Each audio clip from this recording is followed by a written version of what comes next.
Сдруженијето на инженери на Македонија со представка до Регулаторна комисија за енергетика со барање за измена на правилата за снабдување со електрична енергија и предлог решение за спречување на неправедната наплата во фактурите и како што велат неоправданата заработувачка најавана. Што содржи представката и кои се според нив можните решенија на овој проблем? Дознаваме од вториот соговорник во Македонија наутро. Добро утро за Денис Мустафов од Сдруженијето на инженери на Македонија. Добро утро и добре ни дојдовте.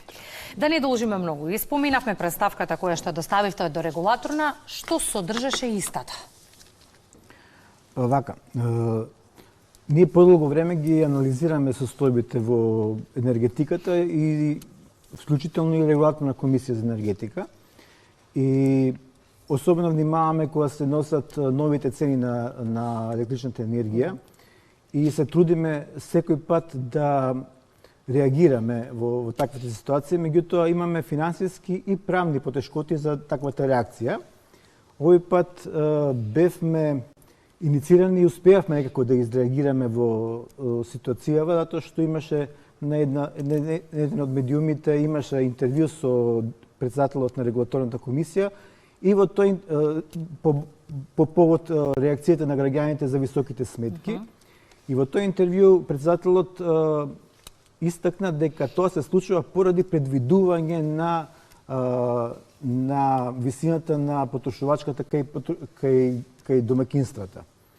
Тоа ни предизвика сигнал да почнеме подлабоко да истражуваме како е возможно воопшто да се предвидува потрошувачката кога имаме бројила кои што точно го очитуваат тоа и не сме такво нешто да се случи. Секој вид на предвидување предизвикува неточност. Особено во ситуациите кога се појавуваат блоковите. Ние ги направивме тие пресметки и истраживме по регулативите кои што ги тангираат овие проблематики и видовме дека се случуваат три ситуации кои што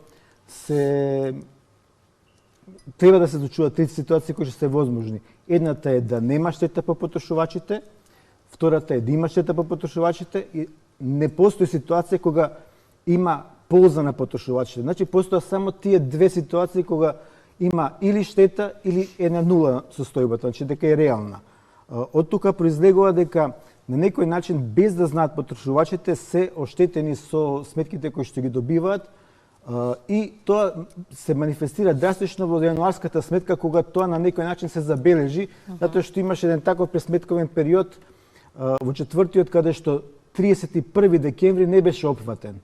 И во тој момент се случи да делот од потрошувачката во декемвриската сметка да се стави само во еден ден, во 31 и на тој начин граѓаните да добијат овакво повисоки сметки, со тоа што целата потрошувачка од декемврискиот месец им беше ставен во еден ден, со тоа влегува во третиот и во четвртиот блок и сметките им станува многу повисоки. Дали ова почнува од моментот кога се формираат блоковите? Го посочувате членот 31 од Законот за енергетика како спорен во однос на неправедната наплата во услови на постоење на блокови? Токму тој член 31, вака видите, во Законот за енергетика никаде не е предвидено дека треба да се врши предвидување на наплатата. Сите правила, правилници, акти кои што ги носи Регулаторната комисија за енергетика се темелат на Законот за енергетика. И во голема мерка се препишуваат одредбите од законот и на тој начин се вкалкулираат во одредени правила или некои други документи кои што тарифници, такви некои документи кои што се нивни акти на Регулаторната комисија. И сега овој пат со тие правила кои што донесени 2018 година, тие внесоа одредба дека во случај на било каква неможност да операторот на дистрибутивниот систем, односно ЕВО на дистрибуција, да изврши отчитување на броилото, да може да врши предвидување. И таквата одредба фактички немаше влијание до моментот на воведувањето на блокови. Од кога се воведува блоковите, тогаш веќе се случува, Регулаторната комисија беше обврзана да го предвиди тоа дека ќе се случуваат колизии, ќе се случуваат некои неправилности во пресметувањето. И тоа се случи. Се случи да е возможно на евна дистрибуција да си ги очитува струјомерите на начин како што тој сака.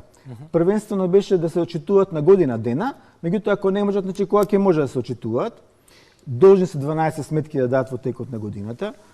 И потоа имаше реакција од граѓаните дека имаат повторно високи сметки кога се појавија блоковите. Регулаторна комисија во половината на месец јули 2022 година врши измена на правилата за висина за снабдување со електрична енергија и воведува квартално отчитување на броилата како задолжителна мерка.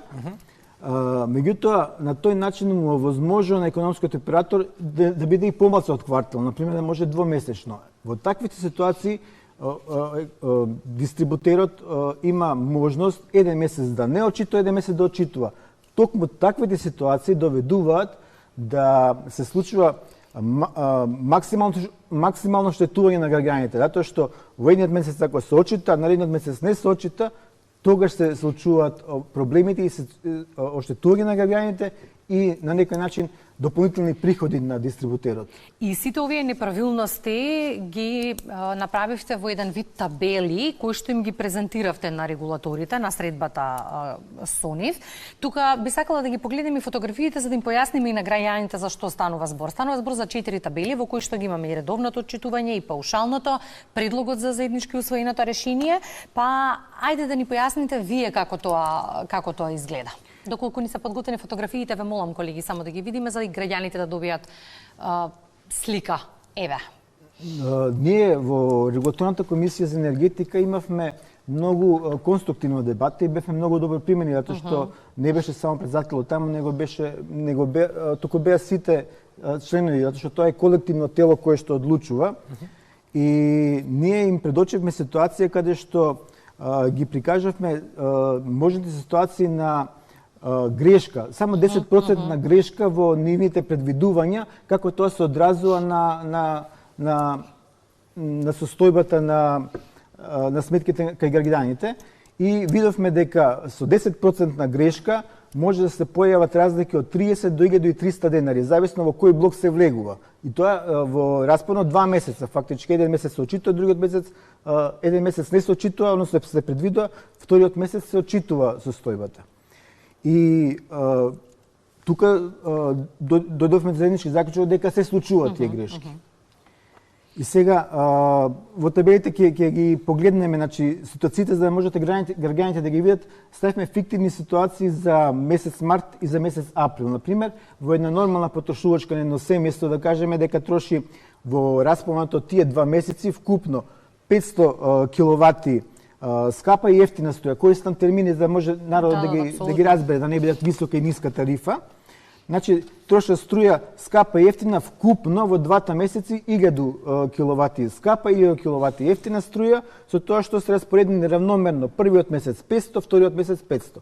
Во таков случај, граѓаните би добиле 2 фактури, значи при редовно отчитување и тие двете фактури би имале исти износ. Првиот месец би биле 7118 денари, вториот месец би биле исто така 7118 денари, вкупниот износ е 14236 денари. Сега, да видиме како тоа се случува со овој процес што се случува од јули месец 2022 година. Регулаторот има право да врши предвидување. Ние не знаеме кога тој се наоѓа во ситуација да нема услови да ја врши отчитување и тој врши предвидување. Тоа предвидување може да биде првиот месец да предвиди помала потрошувачка или поголема потрошувачка. И независно од тоа, повторно има, значи, тука несогласување. Во случајот, во нашата втора табела, веќе представуваме случај каде што во месец март предвидува наместо 500 киловати часови потрошена електрична енергија, предвидува 800 киловат часови, иако реално домаќинството потрошило 500 киловат часови. Значи, скапа струја, а ефтина струја исто така 800 киловат часови. Во таков случај на домаќинството му се пресметува фактура од 11.689 денари, а во април месец, откога ќе се отчита брилото, очигледно е дека вкупната потрошувачка 1000 киловати и излегува дека уште 200 киловати остануваат за наплата. И тоаш наредната фактура станува поевтина, доаѓа до 2945 денари, односно скоро 3000 денари, и вкупната наплата за овие 2 месеци доаѓа дека излегува дека е 14623 денари. Иако се види разликата помеѓу реалното и она што сега е очитано, се гледа дека се тука 387 денари разлика. Таа разлика не може да приметат граѓаните, затоа што мислат дека може би овој месец бил ваков, другиот месец бил таков, меѓутоа таа разлика е неприметлива. Во интерес на времето, бидејќи имаме уште 3 минути до вестите во 8, кога би можеле да го очекуваме готовиот текст за измена на правилата за снабдување со електрична енергија? И што би било решение на целиот овој проблем? Текстот очекуваме повторно да имаме следба со регулаторна комисија и да видиме кој ќе биде текстот. Решението кое е? Решението е, ние предложивме дека решението мора да биде граѓаните точно да знаат кога им е очитано брилото, а кога им се врши евентуална таква фиктивна паушална пресметка. Значи во фактурите треба да биде наговестено ова е прочитано броило, ова е паушална пресметка. Сега, ние предложиме тоа да биде да не се, ако е паушална пресметка, тоа да не се вклучува овакво количество на електрична енергија во сметките, меѓутоа регулаторна комисија бара некое друго решение. Најверојатно решението ќе биде онака како што ние го предложивме, да биде месечно отчитување задолжително.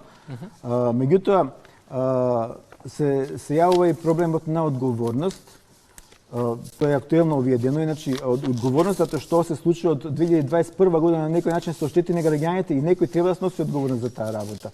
И одека регулаторна комисија, пошто се колективно тело и во Законот за енергетика секаде струи дека тие се тие што треба да ги штитат потрошувачите, а не ние некои граѓански издружени организации, и тие треба тоа да го работат ревносно, а не да очекуваат ние да реагираме за таквите работи. Очекувате нова средба со регулаторите, сосема за крај на разговорот. Дали очекувате граѓаните да бидат поканети, бидејќи реагиравте дека во сите присутни на претходните состаноци изостанува оние кои што требаше најмногу да се прашаат? Целиот закон за енергетика е малку направен да буквално дава огромна независност регулаторната комисија, и сега во ситуациите кога ги повикува заинтересираните страни, на некој начин никаде ги нема потрошувачите. Секаде се, например, економските оператори кои што работат во доменот на електричната енергија, стопанските комори, евентуално сега и Министерството за енергетика, меѓутоа потрошувачите ги нема. Тие беа засегнати. Сега тие станици се слободни, меѓутоа факт е дека треба да бидат на некој начин повикани потрошувачите и да реагираат. Меѓутоа и потрошувачите немаат можност да реагираат затоа што законот е така поставен да никој не може да врши контрола на работата на регулаторна комисија, да даде вето на нивната работа или да врши ревизија на нивните акти кои што ги изработуваат. А сето тоа, ако се тргне на сите нивни решенија и на сите нивни одлуки, единствен правен лек е управен спор кој што чини пари. И ретко кој може да се дозволи да поведе управен спор, затоа што тоа финансиски го оптеретува потрошувачот. Ќе следиме секако ситуацијата, па ќе видиме што ќе се случува во периодот кој што следува. Благодариме за гостувањето во Македонија на утро.